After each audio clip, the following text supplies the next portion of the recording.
The sun hammered down on the dusty street of Bonanza, Colorado, and Tabitha Vaughn stood perfectly still while the men who had come courting pointed at her younger sister Lily and ignored her completely, as though she were nothing more than another piece of worn furniture on the porch. At 28 years old, Tabitha had watched this scene play out more times than she could count, but today something sharp twisted in her chest as the miners and ranch hands competed for Lily's attention while treating Tabitha like she had already been buried in the churchyard. "Your sister sure is a beauty," one of the younger men said to their father, not even bothering to lower his voice. "Fresh as a spring morning." Tabitha's father, Samuel Vaughn, nodded with pride that seemed reserved only for his youngest daughter. Lily was 19, with golden hair that caught the sunlight and smooth skin that had never known a day of real hardship. She giggled at something one of the suitors said, and the sound carried across the porch like music from a saloon piano. "What about the older one?" someone muttered from the back of the small crowd. The question hung in the air for exactly 3 seconds before laughter erupted from the group. Not cruel laughter exactly, but dismissive, the kind that said the very idea was absurd. Tabitha felt heat creep up her neck that had nothing to do with the Colorado sun beating down on them in the summer of 1876. "Tabitha's got her place here helping with the household," her father said quickly, as though that settled everything. "Lily's the one ready for marriage." Tabitha turned and walked back into the house before anyone could see the water building in her eyes. She had raised Lily after their mother died, bringing her into the world. She had cooked and cleaned and managed the household accounts. She had read every book she could get her hands on and learned to think and plan and see beyond the surface of things. But none of that mattered, because she had lines around her eyes, and her hands were rough from work, and she had committed the unforgivable sin of growing older. The kitchen was blessedly empty, and Tabitha pressed her palms against the wooden counter, breathing slowly until the tightness in her throat eased. Through the window she could see the mountains rising in the distance, purple and gray and mysterious. Sometimes she imagined just walking toward them and never coming back. "You should not let them bother you." Lily's voice came from the doorway, soft and genuinely concerned. Tabitha turned to face her sister, who stood there looking like everything a woman was supposed to be in this time and place. "I am not bothered." "You are lying." Lily crossed the kitchen and took Tabitha's hands in her own smaller ones. "You deserve to be happy too. You deserve someone who sees you. The world does not work that way, and you know it." Tabitha squeezed her sister's hands and then pulled away. "Go back outside. Your suitors are waiting." Lily hesitated, clearly wanting to say more, but their father called her name and she left with one last worried glance over her shoulder. Tabitha listened to the sounds of courting conversation resume outside. The men's voices competing for attention, the occasional burst of laughter.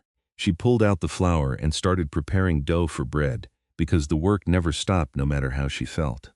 3 days later, Tabitha was at the general store purchasing supplies when she overheard Mrs. Henderson talking to Mrs. Collins near the pickle barrel. "Samuel Vaughn is practically giving that younger girl away," Mrs. Henderson said in a voice that carried, despite her attempt at discretion. "3 offers already this week. What about the older one?" Mrs. Collins asked. "Tabitha. Lord, that ship sailed years ago. She is practically a spinster now. No man wants a woman that age when there are younger options available."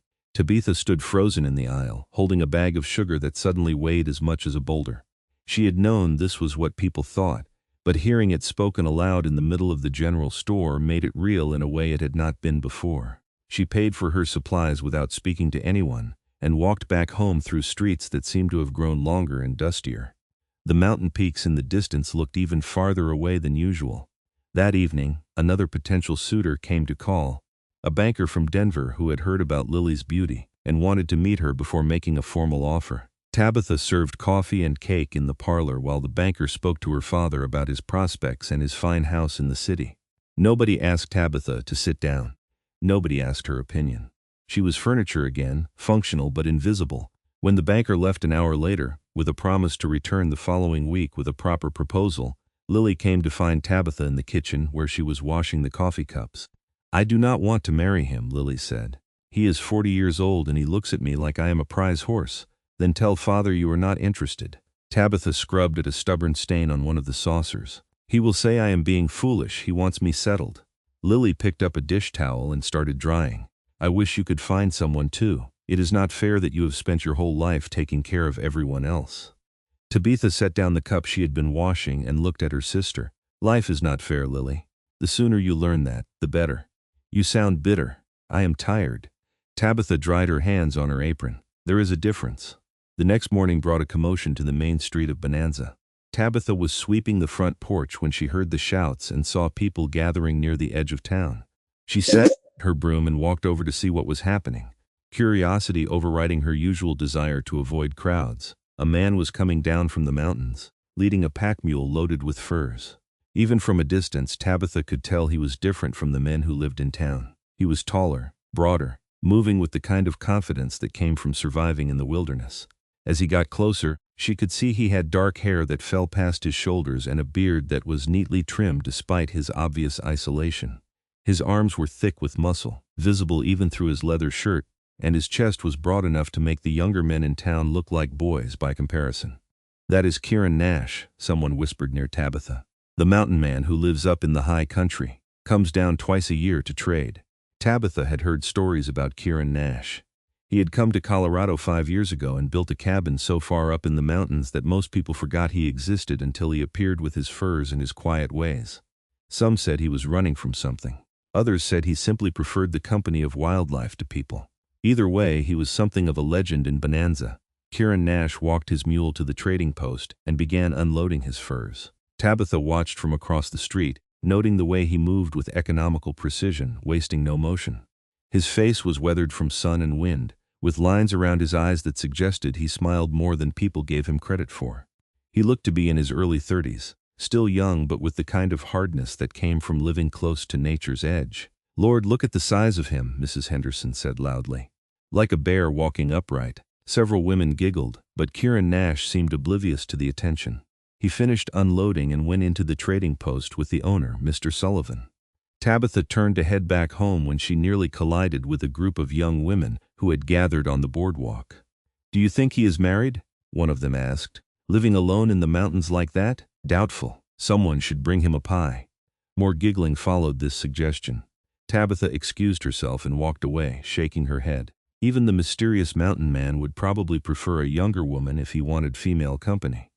That seemed to be the way of the world. She spent the afternoon helping Lily alter a dress, listening to her sister chatter about the banker from Denver and how she planned to turn down his proposal when it came. Their father would not be happy, but Lily had a stubborn streak when she chose to use it. "There is a dance next Saturday," Lily said around a mouthful of pins. "You should come. I am too old for dances." Tabitha carefully adjusted a seam. "You are 28, not 80. Please come, it will be fun." Tabitha did not answer, which Lily correctly interpreted as a refusal. They finished the alterations in silence and Tabitha went to start preparing supper. Through the kitchen window she could see the mountains turning gold and purple in the setting sun. Somewhere up there, Kieran Nash was probably heading back to his cabin, away from the noise and judgment of town. The next morning, Tabitha walked to the general store for supplies and found Kieran Nash standing at the counter, purchasing flour and coffee and other staples for his return to the mountains. Up close, he was even more imposing, easily over 6 feet tall with shoulders that looked like they could carry a full-grown deer without strain. But his eyes were what caught Tabitha's attention. They were a deep brown, calm and observant, taking in everything without seeming to judge. "I will need about 3 months' worth," Kieran was saying to Mr. Peterson behind the counter. "Winter comes early up where I live." His voice was deep and rough like stones rolling in a river. Mr. Peterson nodded and started gathering items, and Tabitha tried to move past to get to the fabric section without drawing attention to herself. She almost succeeded. "Excuse me, madam." Kieran stepped aside to let her pass, and Tabitha caught the scent of pine and leather and clean sweat. He nodded politely, his eyes meeting hers for just a moment. "Thank you." Tabitha hurried past, feeling oddly flustered. She selected the thread she needed and waited for Mr. Peterson to finish with Kieran's large order, trying not to stare at the way the mountain man's muscles moved under his shirt when he lifted a 50-pound sack of flour like it weighed nothing. When Kieran finally left with his supplies, the store seemed somehow smaller and dimmer. Tabitha paid for her thread and walked home, annoyed with herself for acting like a silly girl around a man she did not even know. That evening, her father announced that the banker from Denver would be returning in 3 days to formally propose to Lily. Her sister's face went pale, but Samuel Vaughn was in high spirits, already talking about the wedding and what a fine match it would be. "Father, I need to speak with you," Lily said quietly. "Not now, dear. I have to go meet with the mayor about the new well." Samuel grabbed his hat and left before Lily could protest. Tabitha found her sister crying in her bedroom an hour later, curled up on the bed like a child. "He will not listen to me," Lily sobbed. "He has already decided. You are not a piece of property." Tabitha sat on the edge of the bed and stroked her sister's hair. "You can say no, and then what? End up alone like you?" Lily immediately looked horrified. "I did not mean it like that, I know." Tabitha stood and walked to the window. "But maybe being alone is better than being with the wrong person. Is that what you tell yourself?"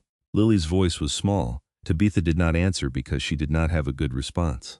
She left her sister to compose herself and went downstairs to start on the evening meal, her hands moving through familiar motions, while her mind wandered to places it should not go. The next day was Saturday, and the town was busy with people coming in from the surrounding ranches and mines. Tabitha was picking up mended shirts from the seamstress when she saw a crowd gathered near the saloon. This time the noise sounded angry rather than curious. "You cannot just come into town and insult our women," someone was shouting. Tabitha pushed through the crowd and saw Kieran Nash standing with his back to the saloon wall, facing down three men who looked drunk and aggressive. One of them was holding a broken bottle. "I did not insult anyone," Kieran said calmly. "I simply said I was not interested. Not interested." The man with the bottle swayed forward. "My sister ain't good enough for the likes of you. Your sister is a lovely young woman, but I am not looking for a wife." Kieran's eyes tracked the bottle without showing fear. "Now let me pass. We ought to teach you some manners about how to treat respectable women." The situation was escalating quickly, and nobody in the crowd seemed inclined to intervene. Tabitha acted without thinking, stepping between Kieran and the drunk men. "That is enough," she said firmly. "Mr. Nash has been perfectly polite. You three are the ones causing trouble." The man with the bottle squinted at her. "Ain't you the Vaughn spinster? This ain't your concern." The word spinster hit like a slap, but Tabitha held her ground. "It becomes my concern when three grown men corner one person and threaten violence." Sheriff Morrison would not be pleased to hear about this. The mention of the sheriff seemed to penetrate the alcohol-fueled bravado. The three men muttered among themselves and finally backed off, disappearing into the saloon. The crowd dispersed, disappointed that there would be no entertainment. Tabitha turned to find Kieran Nash looking at her with an expression she could not quite read. "You did not need to do that," he said. "But I thank you anyway." Those men were drunk and looking for a fight. Someone needed to defuse the situation. Tabitha picked up the package of mended shirts she had dropped. "You should be careful. Some people do not take kindly to outsiders. I have lived here for 5 years." There was a hint of amusement in Kieran's voice. "At what point do I stop being an outsider? In a town like this, probably never." Tabitha started to walk away, then paused. "What did you say to make them so angry?" Kieran fell into step beside her, his long legs easily matching her pace. "The sister of one of those men, a girl of about 19, came to where I was loading supplies and made it clear she was interested in getting to know me better. I politely declined. Apparently, that was taken as an insult. She was probably put up to it." Tabitha thought of all the young women who had been giggling about the mountain man. "Some women find you intriguing." "Some women find the idea of me intriguing," Kieran corrected. "There is a difference. They like the romance of a man living in the wilderness, but they would hate the reality of it." They had reached the edge of the main street, and Tabitha stopped, suddenly aware that she was walking through town with a man and people were staring. "Well, thank you for the escort, Mr. Nash. I can find my way home from here." Kieran looked at her for a long moment, those brown eyes seeing more than she was comfortable with. "The spinster comment was cruel," he said quietly. "For what it is worth, those men are fools." Before Tabitha could respond, he tipped his hat and walked back toward the trading post. She stood there for several seconds, her heart beating faster than it should, before hurrying home with her package. That evening at supper, her father mentioned seeing her talking to the mountain man. "You should be careful about being seen with men like that," Samuel said. "People will talk." "People already talk," Tabitha replied. "Apparently, I am the Vaughn spinster." Her father had the grace to look uncomfortable. "Tabitha, you know how small towns are. They gossip about everything. They gossip about me because you and everyone else have made it clear that I am not worth courting. I am just the older sister who takes care of things. That is not fair." Samuel set down his fork. "You have had opportunities. I have had 2 men express vague interest in 6 years, and both of them were only doing so because they thought I came with a dowry. When they learned the truth, they disappeared." Tabitha stood up from the table. "Excuse me, I have lost my appetite." She went to her room and sat by the window, looking out at the mountains. Somewhere up there was a man who lived life on his own terms. who did not care what the town thought of him, who had looked at her like she was a person rather than a problem to be solved or ignored. Sunday morning brought the whole town to church, including Kieran Nash, who sat in the back pew looking uncomfortable in a clean shirt. Tabitha tried not to stare during the service, but she noticed several young women angling for positions where the mountain man could not help but see them. He seemed oblivious, his attention focused on the minister's sermon about loving thy neighbor.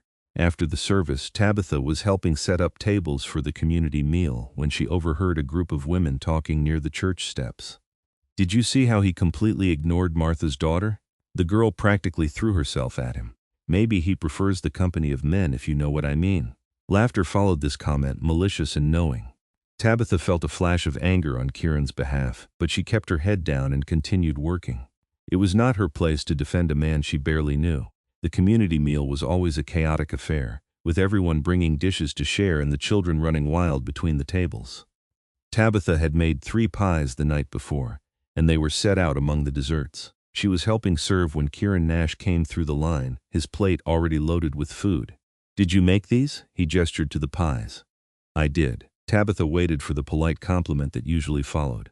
Instead, Kieran looked at her thoughtfully. "Apple with cinnamon, and a touch of nutmeg." She was surprised he could tell just from looking. "My mother used to make pies like that. I have not had one in years." He met her eyes.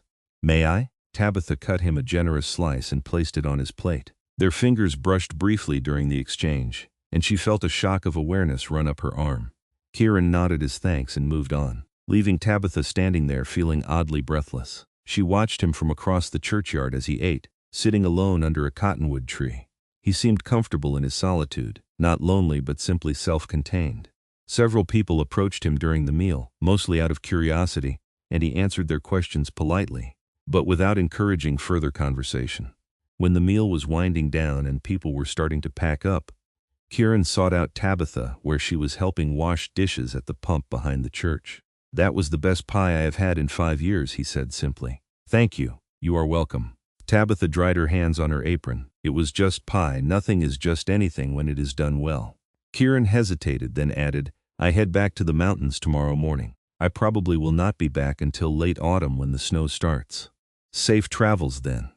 Tabitha did not know why he was telling her this, but something in her chest felt heavy at the thought of him leaving. "Miss Vaughn." Kieran pulled something from his pocket and held it out. It was a small carving of a bird, intricate and beautiful. "I made this last winter. I thought you might like it." Tabitha took the carving, feeling the smooth wood under her fingers. It was a mountain bluebird, captured mid-flight with its wings spread. "This is beautiful. But why are you giving it to me?" "Because you stood up for me yesterday when you did not have to." Kieran's eyes were serious. "And because I think you understand what it is like to be judged unfairly." Before Tabitha could respond, he tipped his hat and walked away. She stood there holding the carved bird, her heart doing strange things in her chest, while around her the church social continued its normal rhythm. That evening, Lily came to Tabitha's room and found her sitting by the window, holding the wooden bird. "What is that?" Lily asked. "A gift." Tabitha set the carving on her windowsill where it could catch the light. "From the mountain man." Lily's eyes went wide. "Kieran Nash gave you a gift?" "Tabitha, that means something. Men do not just give women carvings for no reason. It was a thank you for helping him avoid a fight." Tabitha stood and started preparing for bed. Nothing more. But later, lying in the darkness with the sound of crickets outside her window, Tabitha allowed herself to wonder what it might mean. She thought about brown eyes that actually saw her, about a voice that did not dismiss her, about hands that could carve something so delicate despite their obvious strength. She thought about mountains and freedom and a man who lived by his own rules. Monday morning arrived with the news that Kieran Nash had left before dawn, heading back up into the high country. Tabitha told herself it did not matter, that she would probably never see him again, that a single kind gesture did not mean anything in the grand scheme of her life. But the carved bird remained on her windowsill, and she found her eyes drawn to it throughout the day. The banker from Denver returned on Wednesday as promised, with a formal proposal for Lily. He presented their father with a contract outlining the terms of the marriage, as though they were negotiating a business deal rather than talking about a young woman's future. Lily refused. She stood in the parlor in front of their father and the banker and said clearly that she would not marry a man she did not love. The banker sputtered about being disrespected, and Samuel Vaughn's face turned red with anger, but Lily held firm. "I am sorry, father," she said quietly. The banker left in a huff, and Samuel sent Lily to her room like she was a child. When he tried to do the same to Tabitha, she refused. She is 19 years old, Tabitha said firmly. Old enough to know her own mind. You cannot force her into a marriage she does not want. I am trying to secure her future, Samuel shouted, something you apparently know nothing about, given your own situation. The words hung in the air between them, sharp and cutting. Tabitha felt something inside her crack, but she kept her voice level. My situation, as you call it, is a direct result of you treating me like a servant rather than a daughter. Every potential suitor who ever expressed interest was told I was too busy managing the household to marry. You made sure I would remain here to take care of you and Lily. That is not true. But Samuel's voice lacked conviction. It is completely true, and we both know it. Tabitha untied her apron and set it on the table. I am going for a walk. I will return when I have calmed down enough to be civil. She left the house and walked through town without any destination in mind, her feet carrying her past the general store and the church, and out toward the edge of town, where the land started to rise toward the mountains. The afternoon sun was hot on her shoulders, but she barely noticed, too caught up in her own turbulent thoughts. She had given up everything for her family, her youth, her chances at marriage, her own dreams and desires. And for what? So her father could try to sell Lily to the highest bidder. So she could spend the rest of her life being called a spinster by people who had no idea what she had sacrificed. Tabitha walked until her legs ached, ending up at a spot where a small creek tumbled down from the foothills. She sat on a large rock and let the sound of running water calm her racing mind. The mountains rose above her, vast and indifferent to human concerns. Somewhere up there, Kieran Nash was living a life free from all of this. She thought about what it would be like to just walk away, to head up into those mountains and never come back. The fantasy was appealing but ultimately foolish. She had no survival skills, no supplies, no real plan. She would probably die of exposure within a week. But the fact that she was even considering it told her something important. She could not keep living the way she had been. Something had to change. Tabitha returned home as the sun was setting, her mind clearer even if her situation was not. She found Lily in the kitchen making tea, her eyes red from crying. Father is furious, Lily said. He says I have embarrassed the family. Let him be furious. Tabitha took down 2 cups. You did the right thing. But now what? He will just find another man and try again. And next time he might not give me a choice. Tabitha poured tea for both of them, thinking about options and possibilities in the carved bird sitting on her windowsill. Then we need to make sure you have choices, she said slowly. Real ones, not just the ones Father approves of. They stayed up late talking, planning, considering scenarios they had never dared to voice before. By the time they went to bed, Tabitha felt something she had not experienced in years. Hope. The next few weeks passed in a kind of tense standoff. Samuel stopped speaking to Lily except when necessary, and he watched Tabitha with suspicion, as though expecting her to cause further rebellion. 2 more potential suitors came to call, and Lily politely but firmly declined their interest. The gossip in town intensified, with people speculating about what was wrong with the Vaughn girls that they could not secure husbands. Tabitha ignored the talk and focused on her own plans. She had saved a small amount of money over the years, coins tucked away from household accounts and occasional sewing jobs. It was not much, but it was something. She also started paying closer attention to the businesses in town, noting which ones seemed to need help and which might be willing to hire a woman. One afternoon in late August, Tabitha was at the general store when Mr. Peterson mentioned that his wife was overwhelmed with the bookkeeping for their growing business. She handles all the accounts, Mr. Peterson said. But with 3 children under the age of 5, she is struggling to keep up. Tabitha seized the opportunity. I could help with that. I have been managing my father's household accounts for years. I am good with numbers. Mr. Peterson looked surprised but interested. You would want to work here? I would. Tabitha met his eyes steadily, and I would do a good job. They agreed on a trial period, and Tabitha started the next week. The work was not difficult for her, and she quickly proved her competence. Mrs. Peterson was grateful for the help, and Mr. Peterson was impressed with how efficiently Tabitha organized their records. For the first time in her life, Tabitha was earning her own money, not just managing someone else's household. The feeling of independence was intoxicating. Samuel was not pleased when he found out, but Tabitha stood her ground. I will still manage the household, she said, but I am also going to work for the Petersons. This is not negotiable. Her father blustered and complained, but ultimately he could not stop her. Tabitha was not a child, and she was not asking for permission. September arrived with cooler temperatures and the first hints of gold in the aspen trees. Tabitha found herself thinking about Kieran Nash more often than she should, wondering if he was preparing for winter in his mountain cabin, wondering if he ever thought about the woman who had helped him avoid a fight that day in town. She scolded herself for being foolish. One brief conversation and a carved bird did not constitute a relationship. Kieran Nash probably gave carvings to lots of people. It meant nothing, but she could not bring herself to move the bluebird from her windowsill. On the last day of September, a supply wagon came up from Denver with winter goods for the various businesses in town. The driver mentioned seeing someone living high in the mountains, a cabin with smoke coming from the chimney at an elevation that seemed impossible for human habitation. "Crazy mountain man," the driver said. "Living up there all alone does not seem natural." Tabitha listened from behind the counter at the general store, where she was helping Mrs. Peterson sort through the new inventory. Her heart beat a little faster knowing that Kieran was still up there, still choosing solitude over the complications of town life. October brought the first real cold snap, and with it came the certainty that winter was approaching. Tabitha had been working at the general store for 6 weeks now, and she had saved enough money to feel like she had real options for the first time in her life. The feeling was both exhilarating and terrifying. Lily had turned down 4 more proposals, and Samuel had finally stopped inviting men to call. He seemed to have accepted that his youngest daughter was not going to cooperate with his plans, though he remained coldly distant with both his daughters. On a Thursday morning in mid-October, Tabitha was opening the general store when she saw a familiar figure leading a pack mule down the main street. Her heart jumped into her throat. Kieran Nash was back. He looked leaner than he had in the summer, his face more weathered, but his movements had the same quiet confidence. He led his mule to the trading post and began unloading furs, and Tabitha watched through the store window, trying not to be obvious about her interest. Mrs. Peterson noticed anyway.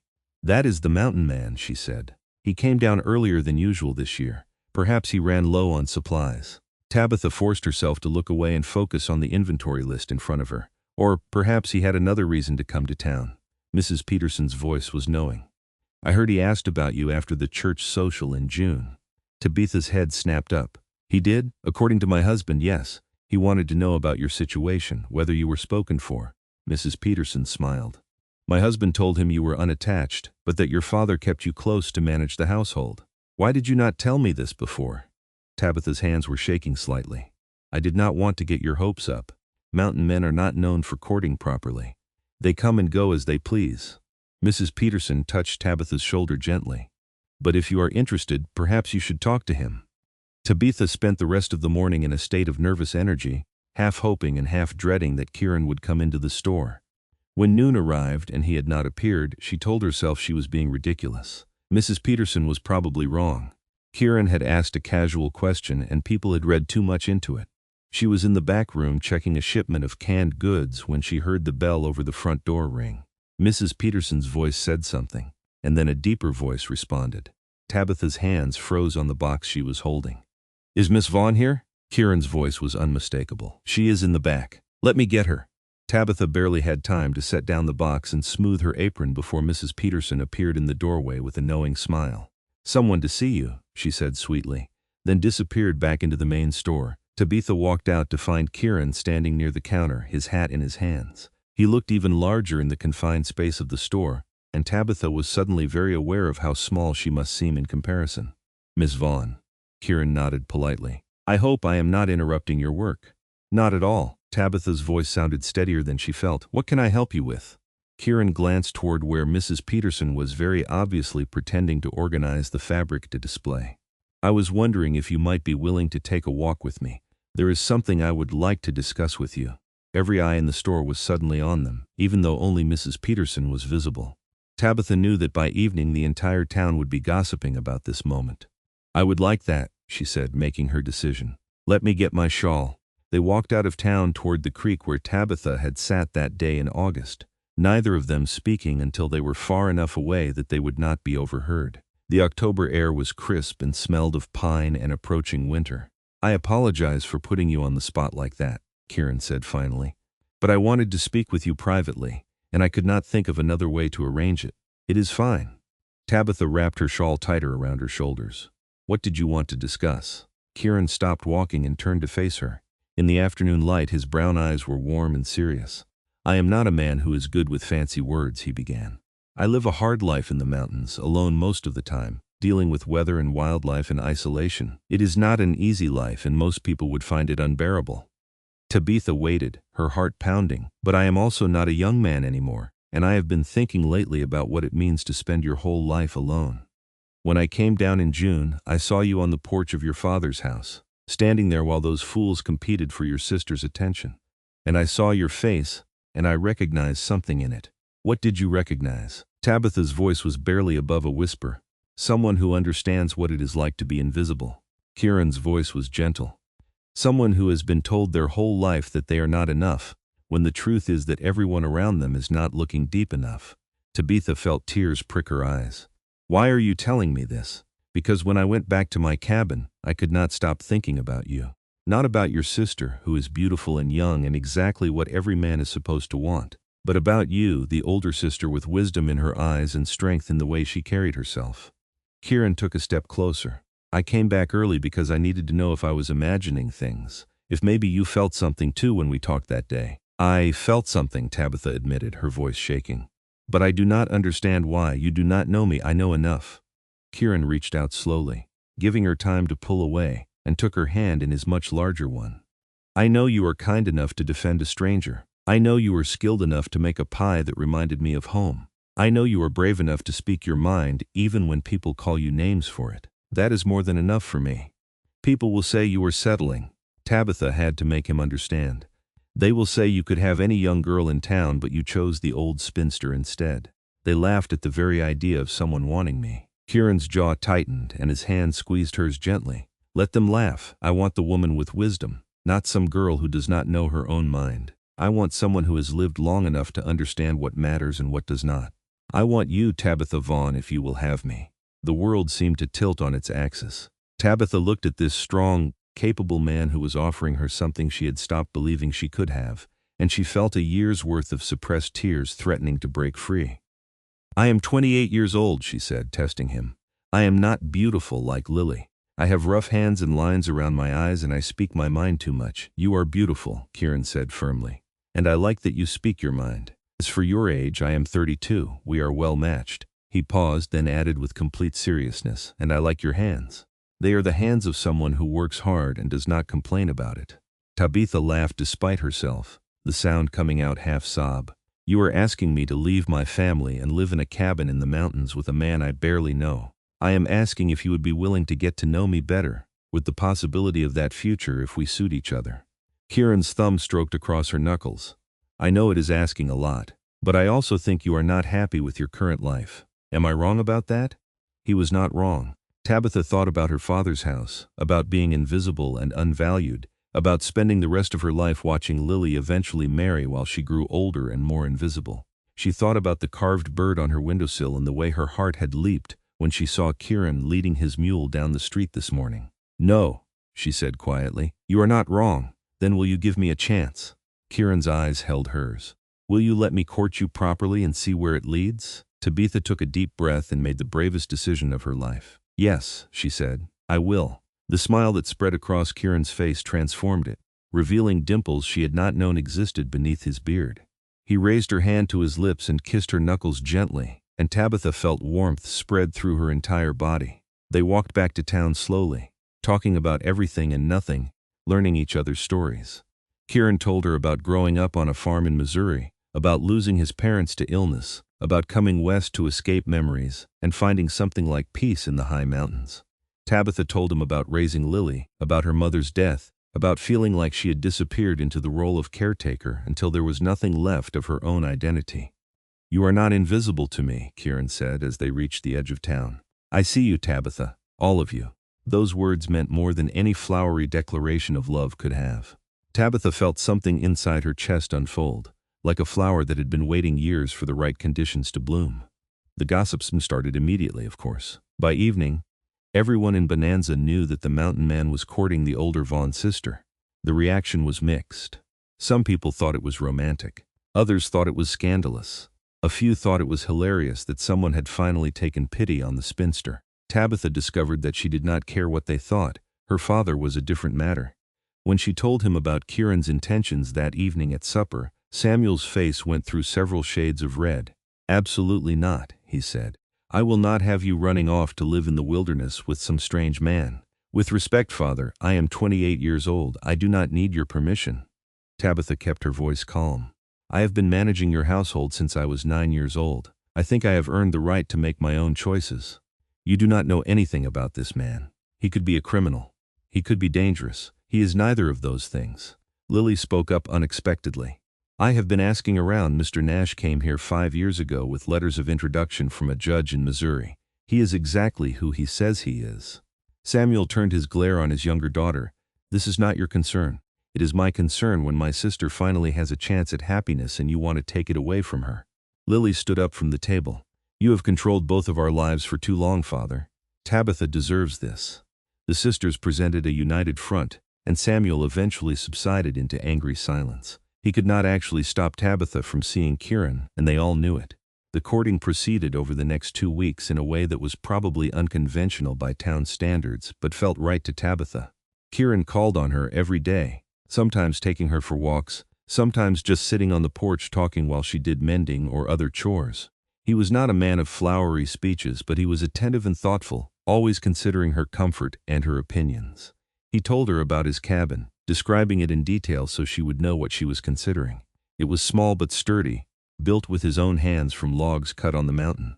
It had one main room with a sleeping loft, a good fireplace, and windows that looked out over the valley below. The nearest neighbor was 5 miles away. Winter lasted from October to April, and sometimes the snow drifted 20 feet high.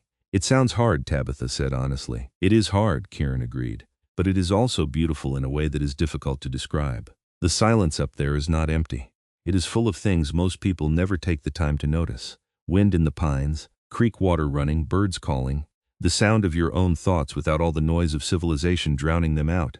I think I would like that, Tabitha said slowly.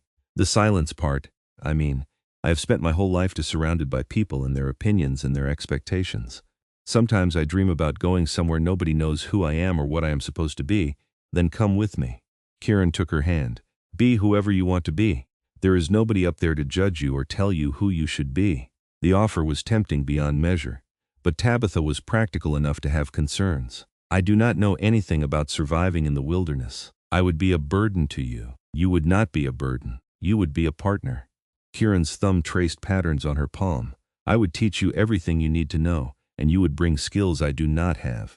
Bookkeeping, for instance. I am terrible with numbers. And cooking. I can keep myself alive, but I cannot make anything that actually tastes good.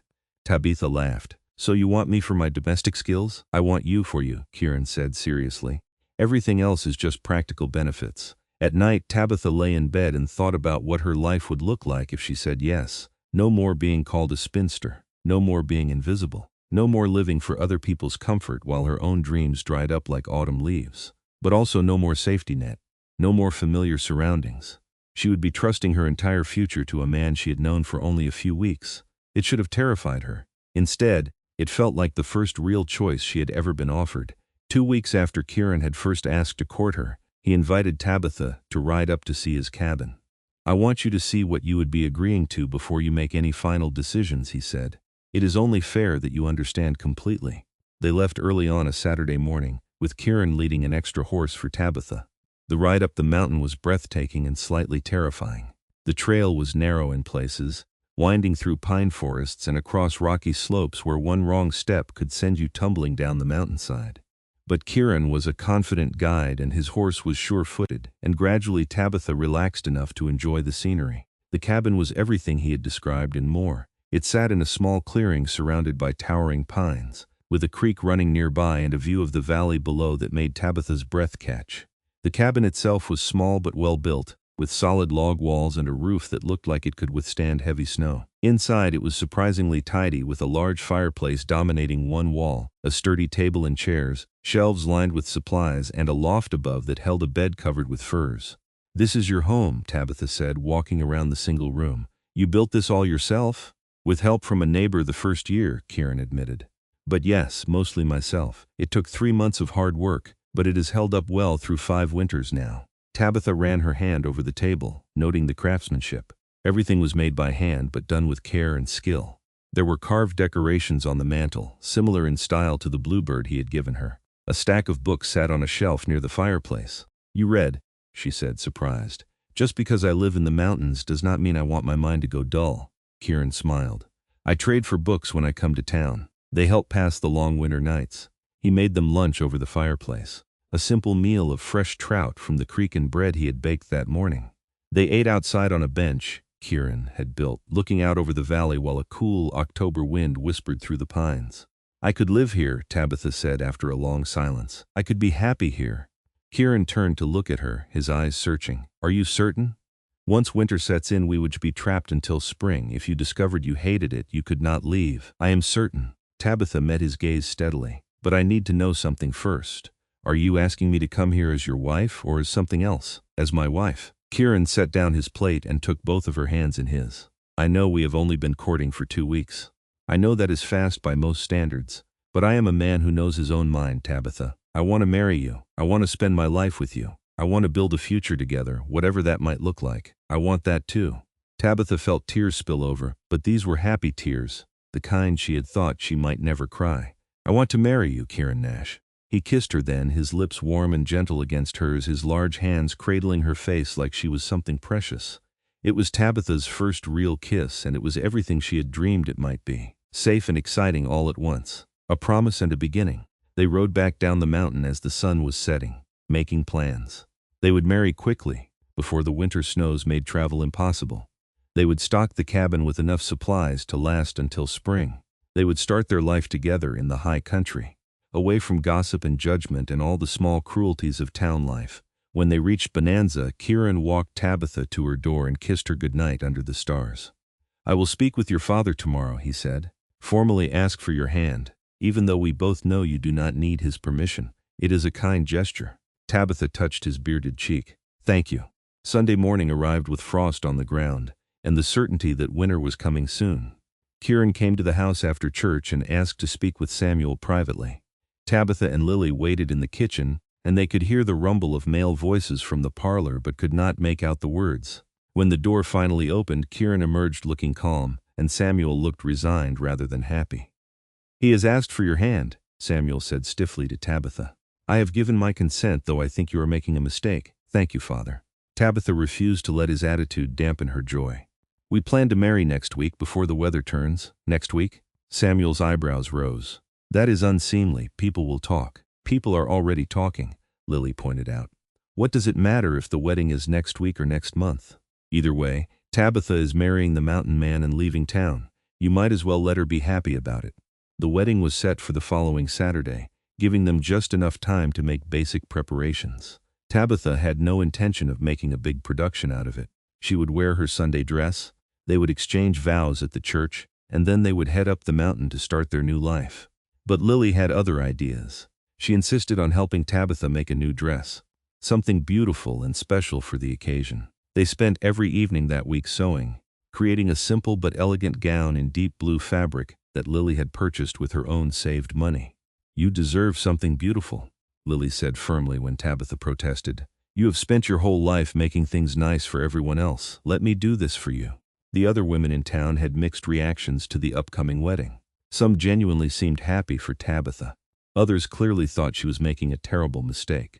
A few made snide comments about how desperate she must be to accept the first man who showed interest. Tabitha ignored all of it. She was learning that other people's opinions mattered far less than she had always believed. The night before the wedding, Lily came to Tabitha's room and sat on the edge of her bed. I am going to miss you, she said quietly. You have always been there. I do not know what I will do without you. You will be fine. Tabitha squeezed her sister's hand. You are stronger than you think, Lily. You proved that when you stood up to Father about the banker. You do not need me to take care of you anymore. But what if Father tries to force me into another marriage? Then you tell him no. Tabitha looked her sister in the eye. You are not property, Lily. You are a person with your own mind and your own choices. Do not let anyone, not even Father, make you forget that. They stayed up late talking. Two sisters who had spent their whole lives together facing the reality of separation. But it was a necessary separation, the kind that meant they were both finally growing into the women they were meant to be. Saturday dawned clear and cold, with the smell of snow in the air. Tabitha, dressed carefully in her new blue gown, her hands only shaking slightly as she fastened the buttons. Lily did her hair, weaving in small white flowers that had somehow survived the October frosts. "You look beautiful," Lily said, her eyes wet. "Kieran is a lucky man." The church was surprisingly full when they arrived. Apparently, a good portion of the town wanted to witness the mountain man marrying the spinster. Tabitha held her head high as she walked down the aisle on her father's arm, refusing to be ashamed of the choice she had made.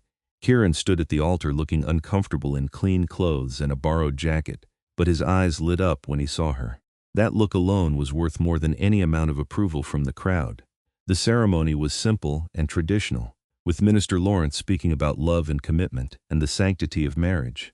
When it came time for vows, Kieran's deep voice was steady as he promised to honor and cherish her for the rest of his life. Tabitha's voice shook slightly, but she meant every word she spoke. "I now pronounce you husband and wife," Minister Lawrence said. "You may kiss your bride." Kieran bent down and kissed her gently, and the church erupted in mixed applause and whispers. They were married now. Tabitha Nash, a new name for a new life. The reception was held in the church hall, with food donated by various families in town. Tabitha moved through the crowd on Kieran's arm, accepting congratulations from people who genuinely meant them, and polite wishes from those who did not. She did not care about the difference anymore. Mrs. Peterson hugged her tightly. "You deserve every happiness," she whispered. "Do not let anyone tell you otherwise." "I will not," Tabitha promised. They left the reception early as the afternoon sun was already starting to sink toward the mountains. Kieran had packed their horses with supplies earlier in the week, and everything was ready for their journey up to the cabin. Tabitha changed out of her wedding dress and into practical traveling clothes, and they said their goodbyes to those who had gathered to see them off. Lily hugged her sister one last time, crying openly now. "Be happy," she said. "That is all I want for you. I will be." Tabitha kissed her sister's forehead. "And you be brave. Promise me." "I promise." Samuel shook Kieran's hand stiffly and kissed Tabitha's cheek in a rare show of affection. "Write when you can," he said gruffly. "Let us know you are safe." "I will, Father."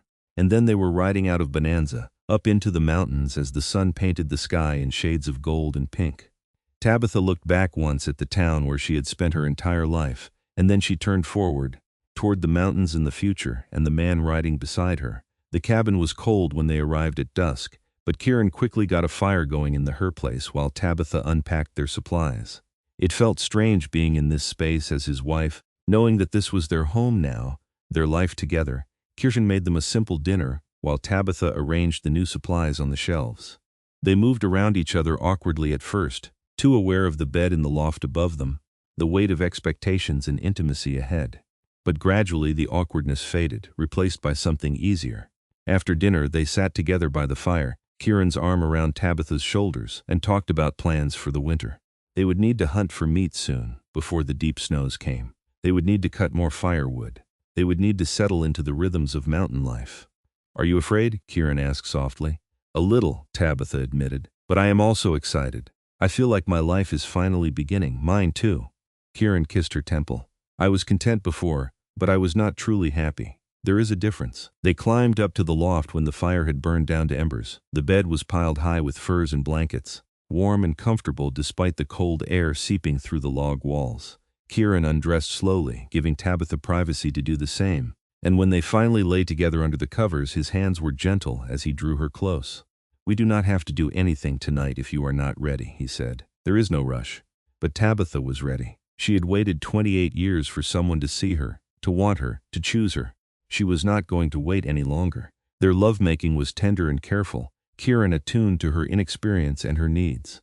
When it was over, Tabitha lay wrapped in his arms, feeling like she had finally found the place she was meant to be. Not in a town full of judgment and expectations, but here in the mountains with a man who valued wisdom over youth, substance over surface beauty. "I love you," she whispered into the darkness. "I love you too."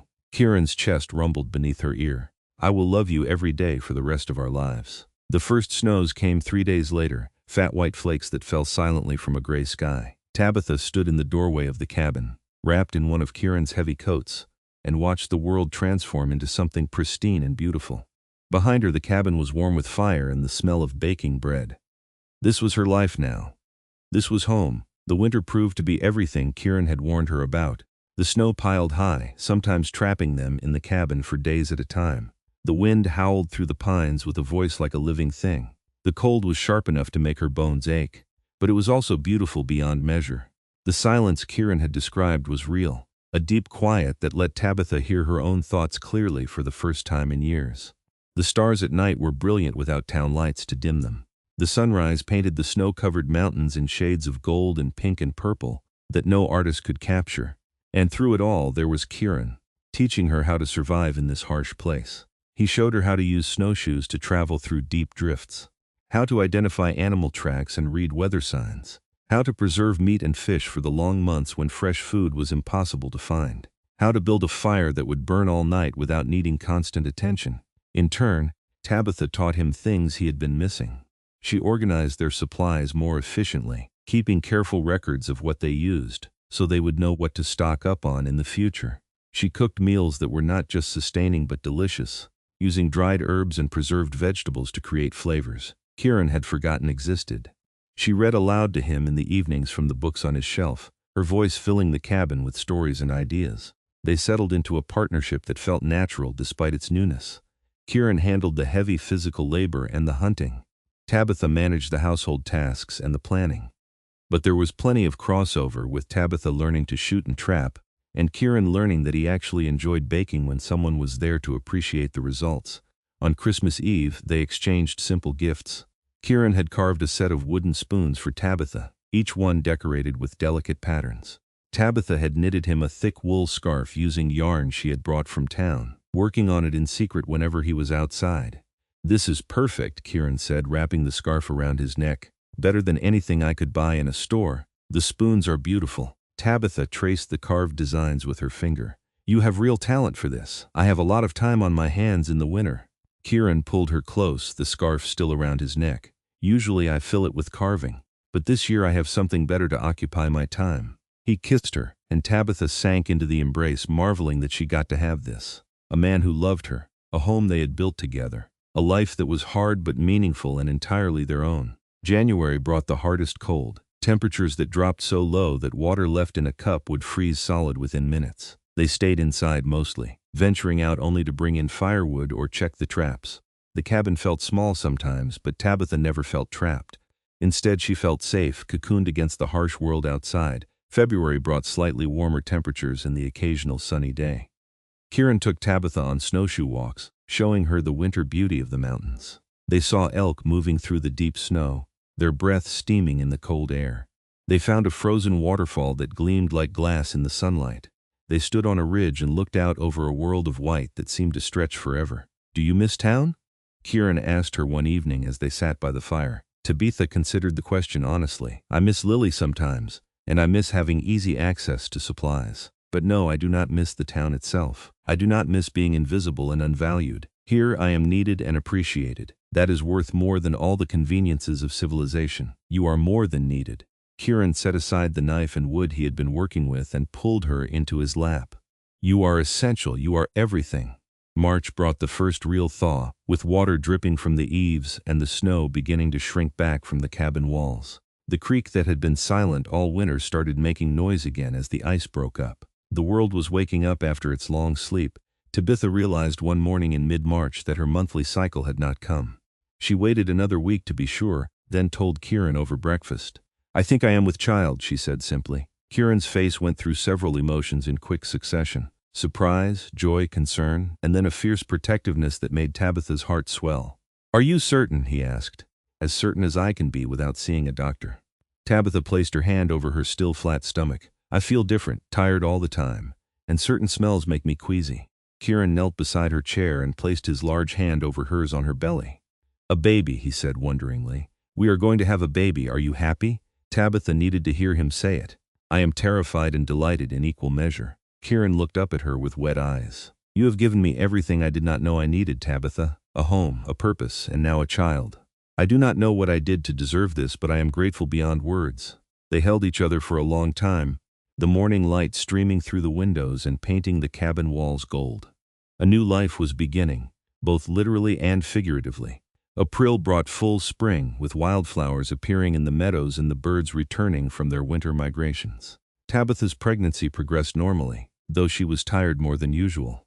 Kieran became even more protective, insisting on doing most of the heavy work and making sure she rested frequently. They made plans for the birth, which would happen in the late fall or early winter.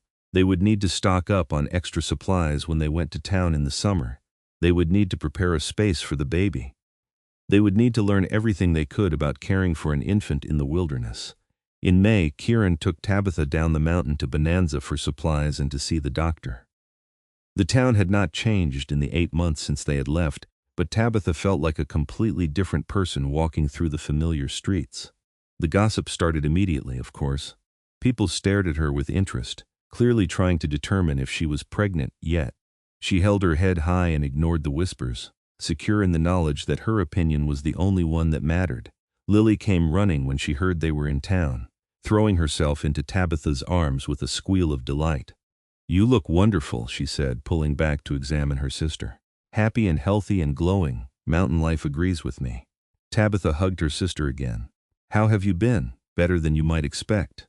Lily glanced around to make sure their father was not within earshot. "I have been working at the schoolhouse, helping Miss Thompson with the younger children. It turns out I am good with little ones." "That is wonderful."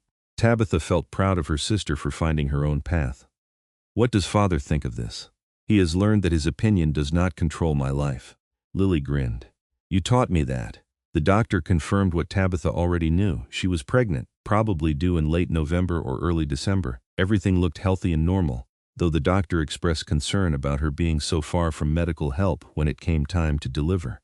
"Women have been having babies in the wilderness since the beginning of time," Tabitha said firmly. "I will be fine." "Make sure you have experienced help nearby," the doctor advised. "Someone who has attended births before." Kieran promised they would figure something out, and they left the doctor's office to continue their errands. They spent 3 days in Bonanza, staying in the boarding house and taking care of business. Kieran traded his furs and restocked their supplies. Tabitha visited with Lily and Mrs. Peterson and a few other people she had genuinely liked. Samuel was cordial but distant, still not quite ready to forgive his daughter for leaving. On their last evening in town, Tabitha stood on the boarding house porch and looked toward the mountains. She realized that she was eager to get back, to return to the cabin and the quiet and the life she had built with Kieran. Bonanza felt like someone else's life now, a place she had visited but no longer belonged to. "Ready to go home?" Kieran appeared beside her, following her gaze toward the mountains. "More than ready." Tabitha took his hand. "Let's go home." The summer was beautiful in the high country, with long days and mild temperatures that made outdoor work pleasant. Tabitha's belly grew steadily as the baby developed inside her.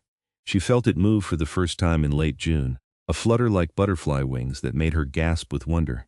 Kieran insisted on making a cradle for the baby, working carefully with seasoned wood to create something sturdy and beautiful. He carved animals into the sides, bears and elk and mountain lions, a menagerie of creatures that would watch over their child. They spent the long summer evenings planning and dreaming, talking about what kind of parents they wanted to be. They would teach their child to read and think and question. They would teach survival skills and respect for nature. They would teach kindness and strength in equal measure. "Boy or girl?" Kieran asked one evening, his hand resting on Tabitha's belly. "I do not know." Tabitha covered his hand with hers. "Does it matter?" "Not even a little bit." Kieran smiled. "Either way, this child will be loved beyond measure." August brought a letter from Lily, delivered by a trapper who was passing through on his way to the deeper wilderness. Lily wrote that she was still working at the schoolhouse, and that she had met a young rancher who treated her with respect and kindness. She was taking things slow, learning from Tabitha's example that real love was worth waiting for. Samuel had finally accepted that both his daughters were beyond his control, Lily wrote, and he seemed to be softening a bit in his old age. He had even asked about Tabitha and the baby, wanting to know if everything was well. Tabitha wrote back immediately, filling Lily in on all the details of her life in the mountains. She included a note for their father as well, brief but genuine, letting him know that she was happy and healthy and that he would be a grandfather by Christmas. September arrived with cooler temperatures and the aspens turning gold. Tabitha was large with child now, moving more slowly but still managing to keep up with her daily tasks. Kieran barely let her lift anything heavy, taking over more and more of the household duties as her due date approached. They had arranged for a midwife from a neighboring homestead to come stay with them in November, an older woman named Martha who had delivered dozens of babies and knew what to do if complications arose. The plan gave Tabitha some comfort, though she was not particularly worried. She felt strong and healthy, and the baby moved vigorously, clearly thriving. October brought the first light snows and the certainty that another winter was approaching. But this winter would be different. This winter they would have a child. Tabitha woke one morning in early November feeling different. Nothing she could point to exactly, just a sense that things were starting. She told Kieran, who immediately went to fetch Martha from her homestead 5 miles away. The labor started in earnest that afternoon, steady contractions that grew closer together as the hours passed. Martha coached Tabitha through it with calm competence, and Kieran held her hand, his face showing every bit of pain she was experiencing. The baby was born just after midnight, sliding into the world with a strong cry that echoed through the cabin. Martha cleaned the infant efficiently and wrapped it in soft blankets before placing it in Tabitha's arms.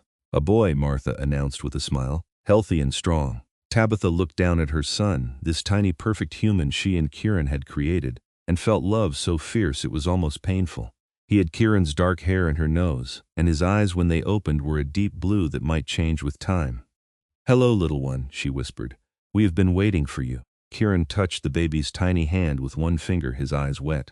"He is perfect," he said hoarsely, "absolutely perfect." They named him Thomas, after Kieran's father, and he was indeed perfect. He nursed eagerly and slept in fits and starts as newborns do. The cabin filled with the sounds of his cries and coos, and both Tabitha and Kieran marveled at how such a tiny person could completely take over their lives. Martha stayed for a week, making sure Tabitha recovered properly, and teaching both parents the basics of infant care. When she finally left, it was with assurances that they were doing everything right, and that she would check on them again in a month. The first winter with a baby was harder than Tabitha had anticipated. Thomas needed constant attention, and sleep became a luxury neither parent could count on. But even in the exhaustion and the sometimes overwhelming responsibility, Tabitha felt a contentment she had never experienced before. This was her family.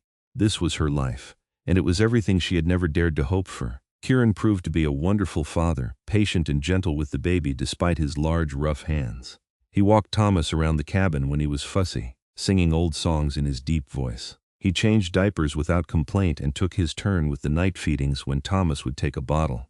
"You are a natural at this," Tabitha said one evening, watching Kieran rock their son to sleep. "So are you," Kieran smiled down at the baby.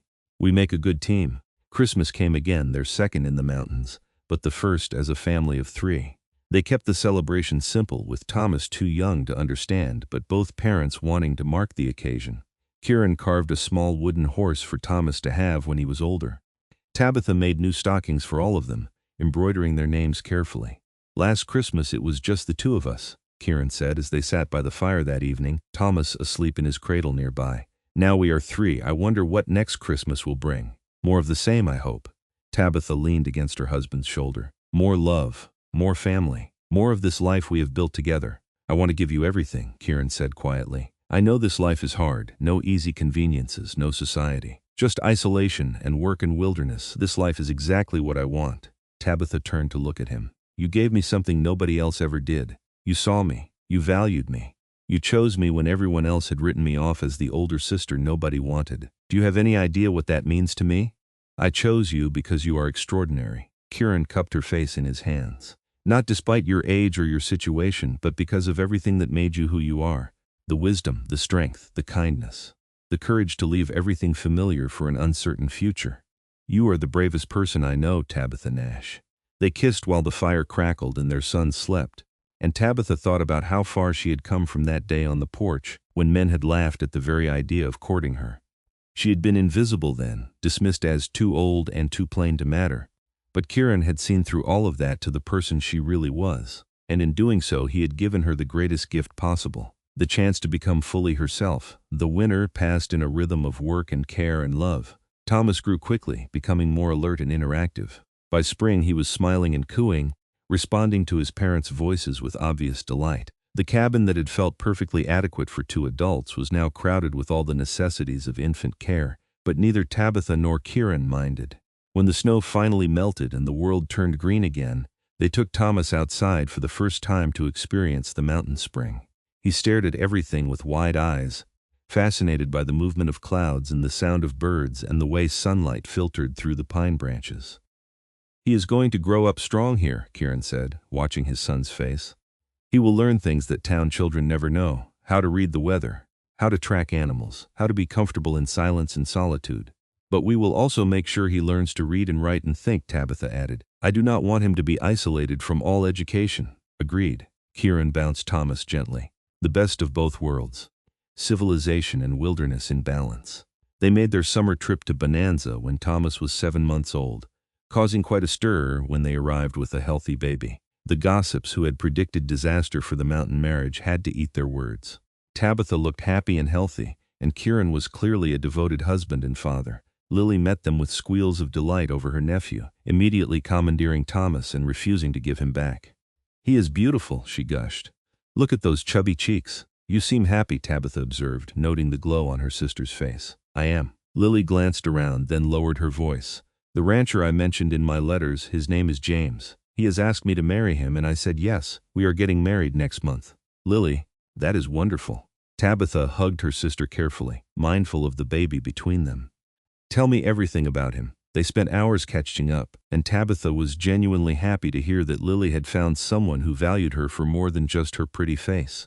James was a widower with a young daughter, and he wanted a partner to help build his ranch, not just a decoration for his arm.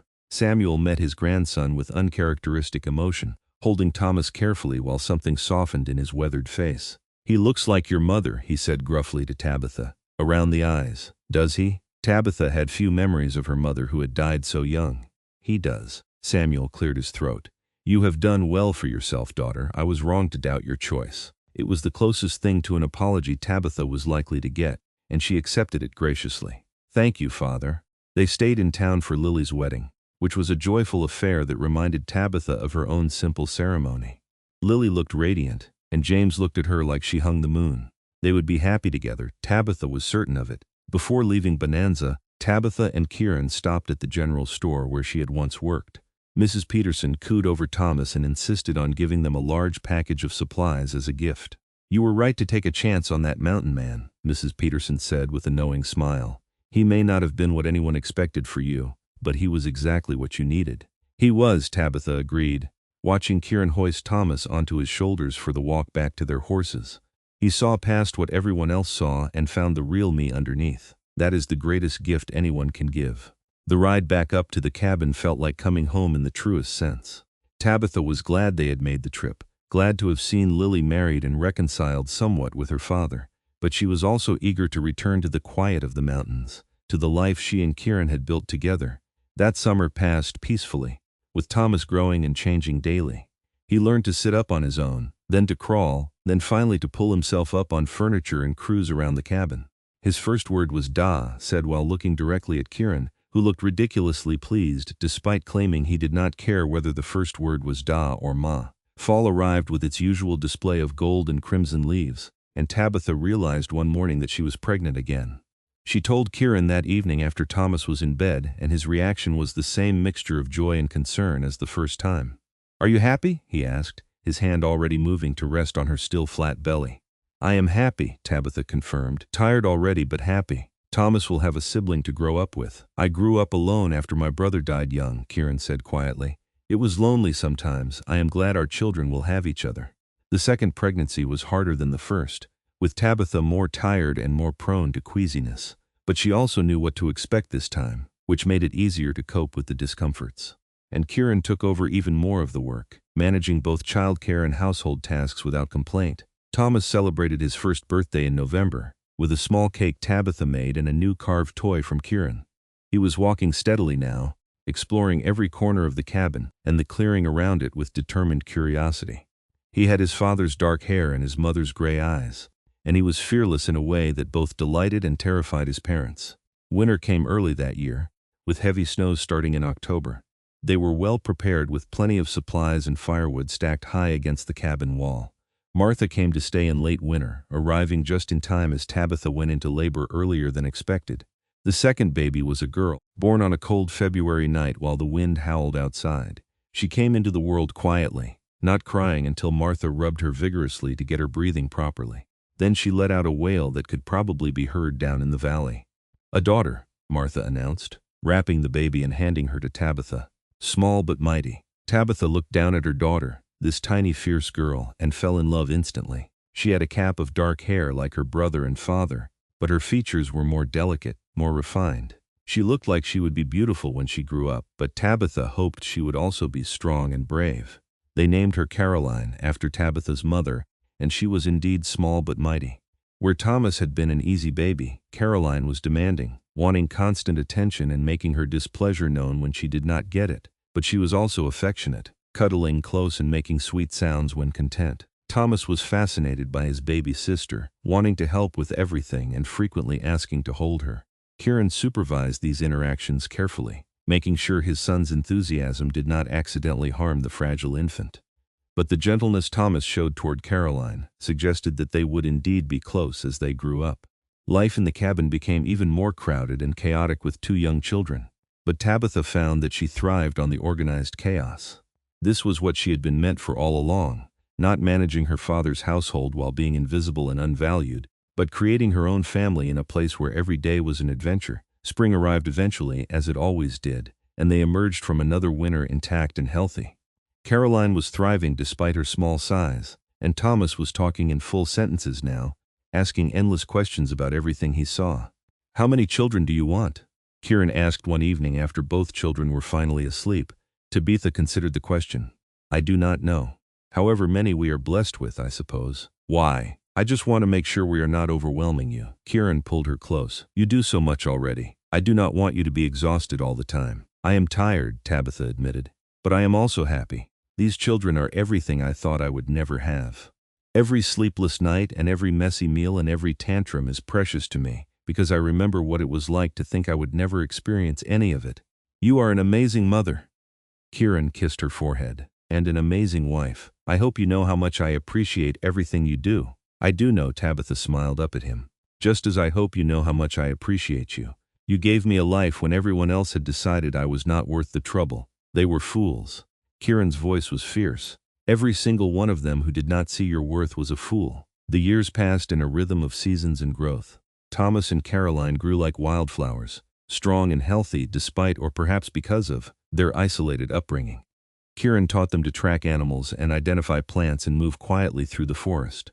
Tabitha taught them to read and write and calculate, using books purchased during their annual trips to Bonanza.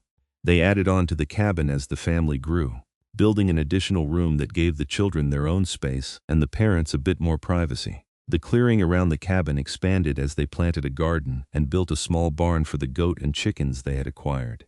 When Thomas was 5 and Caroline was 3, Tabitha gave birth to another son, whom they named James after Lily's husband. This baby was easygoing like Thomas had been, content to observe the world with calm interest.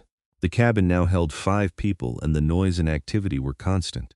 Lily and James visited once, making the long trip up the mountain with their own growing family. Lily's stepdaughter had accepted her as a mother, and they now had 2 additional children of their own. The 2 families spent a wonderful week together, with the children running wild in the meadows while the adults caught up on years of news. "You look so happy," Lily said to Tabitha as they sat on the porch watching the children play. "I was worried at first that you would be lonely up here, but I was wrong."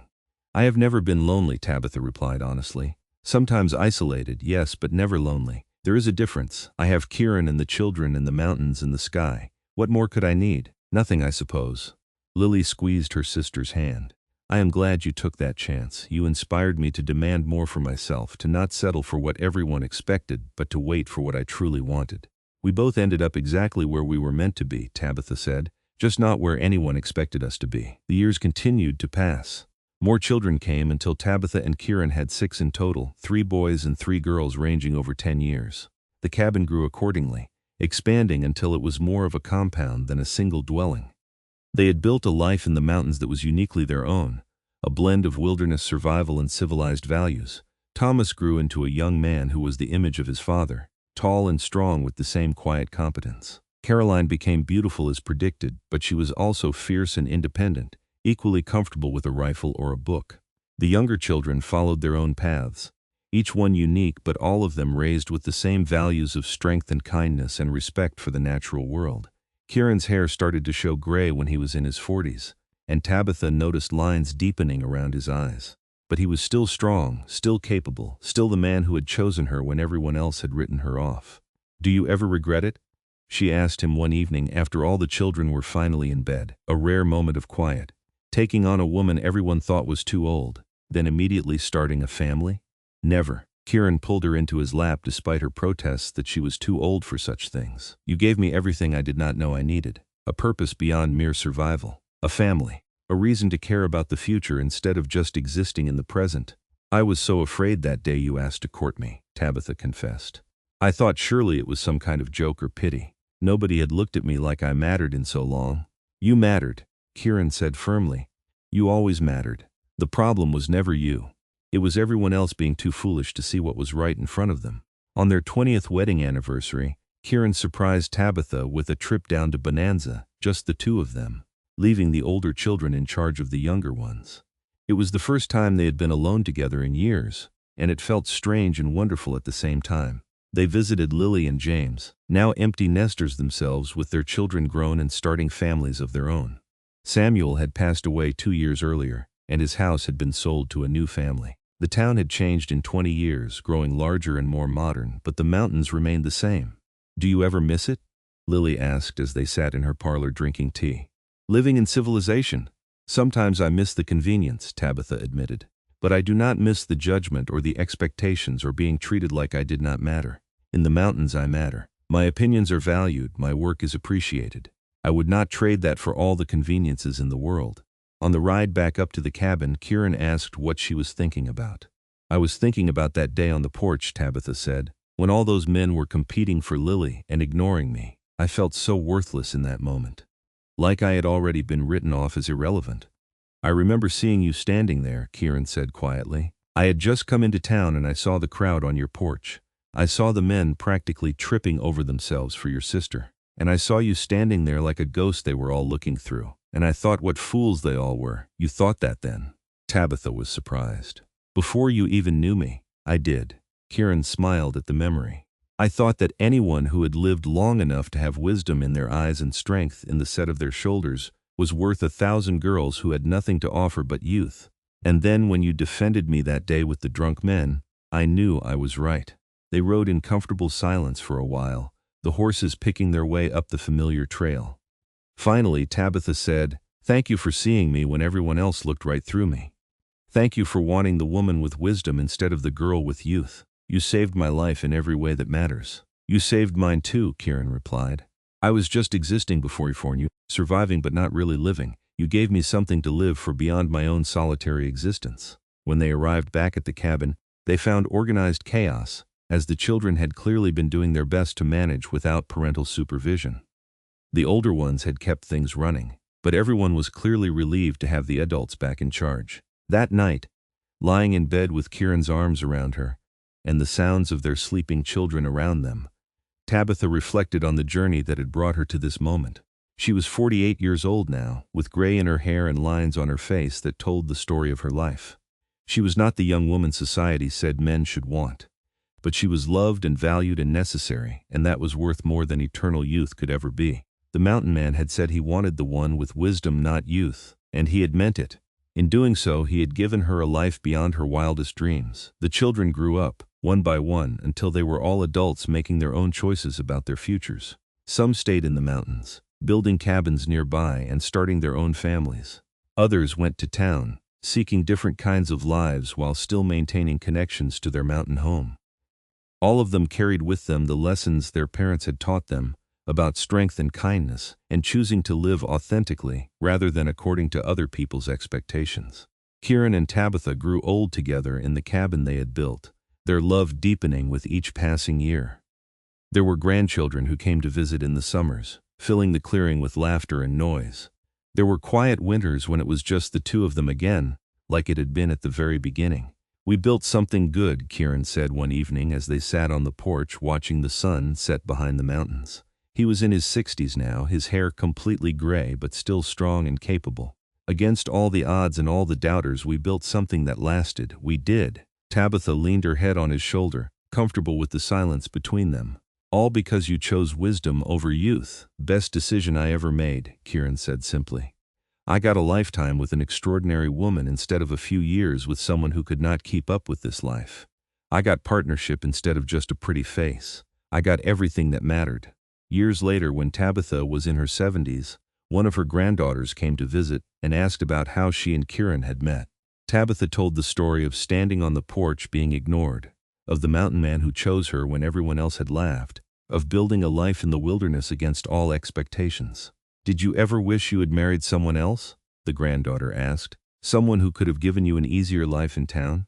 "Never," Tabitha said firmly. "Your grandfather gave me something far more valuable than an easy life. He gave me a meaningful one.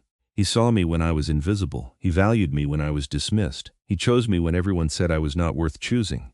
That is the foundation of a love that lasts forever." The granddaughter rode back down the mountain with that story, and she told it to her own children years later.